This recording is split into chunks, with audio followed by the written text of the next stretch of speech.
17 after 9 o'clock, and we're joined by Professor Matebesi Sethulego from the University of the Free State to talk about two very big events happening in the country today. He'll be just giving us a very, very brief overview about the turnout, the mood, what we can expect coming out of today with Ace Magashule's appearance in the High Court in Bloemfontein. But also, as we speak, President Cyril Ramaphosa is at the Zondo Commission. He will be presenting, or he is presenting rather, obviously ANC-related evidence from where he left off in April this year. And that, of course, relates to the state capture inquiry at the Zondo Commission. Professor, good morning. Welcome to the program. Hi, good morning, ma'am, and good morning to your wonderful listeners. Thank you indeed. It's going to be a bit of a tennis match for us, trying to keep up with both the Zondo Commission and the issue at the Bloemfontein High Court, where Ace Magashule and some of his co-accused will be appearing. Now, you are in that part of the world. Would you know what the turnout looks like? We do know that security has been beefed up. Give us a sense of what is happening there. Well, close to where I stay, it was quite surprising this morning where I saw a significant high number of traffic officers and not even police patrolling in areas which we know they hardly ever traveled. It's visible there. But also we've seen the Defence Force in Bloemfontein, but compared to the last court appearance of Ace Magashule here in the Free State, it's a completely different mood.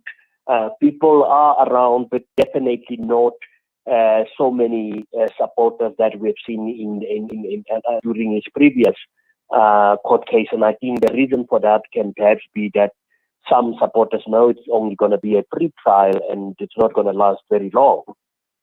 And so there's no expectation of any agitation that will happen in outside of the High Court, despite the fact that there are possibly quite a number of supporters.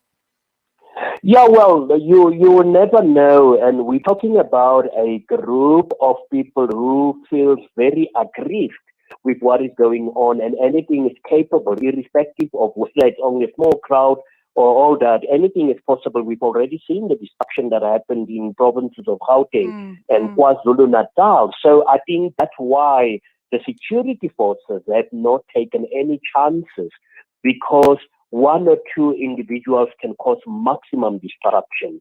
And I don't think the government wants to see a repeat of what happened previously. That's why they actually proactively beef up the security. I haven't seen such kind of security during Ace Magashule's previous appearance.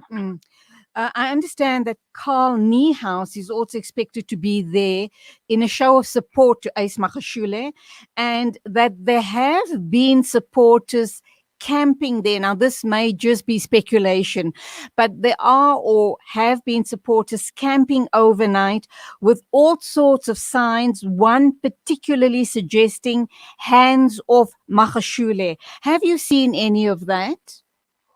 Yeah, well, that is something, and South Africans have to prepare themselves. I mean, these are the scenes that will continue up until that court case comes to a conclusion.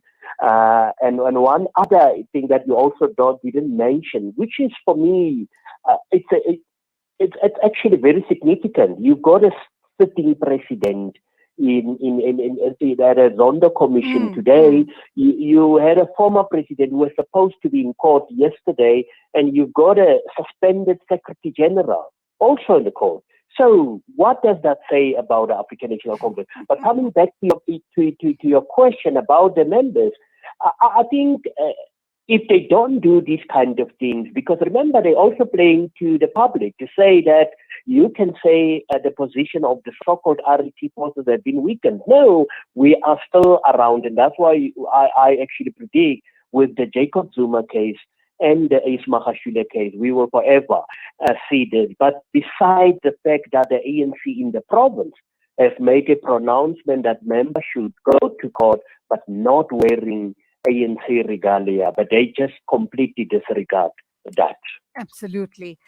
Your final thoughts on these appearances yesterday? No show by Jacob Zuma. Obviously, the courts are asking that he needs to produce a sick note. In fact, the courts have also suggested that they'll get their own doctor to examine him just to support the fact that he is, or that he is or was in fact sick.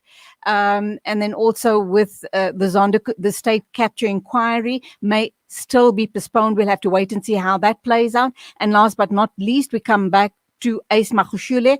Do you believe the state has a strong enough case against Magashule? Well, what is very significant, look, I'm a sociologist and it's very difficult sometimes to ventilate issues of whether this is a strong case. But fact of the matter is, initially there was only a certain number of charges against him. That charges have increased significantly. And that tells you something. And it's not an issue because each time Ace Magashule appears in the public, he says, no, I'm being charged by oversight, which for me does not hold. It's serious charges that he is facing. With the Jacob Zuma issue, I feel sorry, and one does not want to come forth as if we are insensitive to somebody's health situation. But at the end of the day, we've already seen with his incarceration. I don't know how this is going to play out, but it's a very dangerous move from that tactic that is being used. All these delaying tactics, one way or the other, will have to come to conclusion. And the question is, will it be to the advantage of the former president? We've already seen that he's lost one battle, and he said he will never go to jail. He's in jail today. And with the Ramaphosa issue, I don't think much will come out of the Zondo Commission, because the president, it will still be an issue of talking around issues and very selective. When there are certain issues that needs to be ventilated, we will come out very transparent but very selective when issues are faced, to say, but you have been a deputy president. What did you do? Issues like that, you will sidestep to say, maybe I didn't have the power to question. And that's the nature. And that, for me, it's a lame excuse, and it's very dangerous, because if you are in a leadership position, people should take responsibility. Unfortunately, we know that the rot runs too deep, and everybody's trying to protect their own backs. And I guess if too much is revealed, that ivory tower is going to come tumbling down. And just to add, you did indicate that the charges are mounting up against Ace Magashule. As we speak now, there are more than 70 charges of money laundering and corruption, and then also charges which relate to the alleged irregular awarding of more than 250 million rands in an asbestos roof removal tender during Magashule's tenure as the Free State Premier. Thank you indeed for being with us and sharing your thoughts. Wonderful having you on the show. And we're all going to watch the unfolding of these hearings very, very closely. Thank you, man, and enjoy the day. That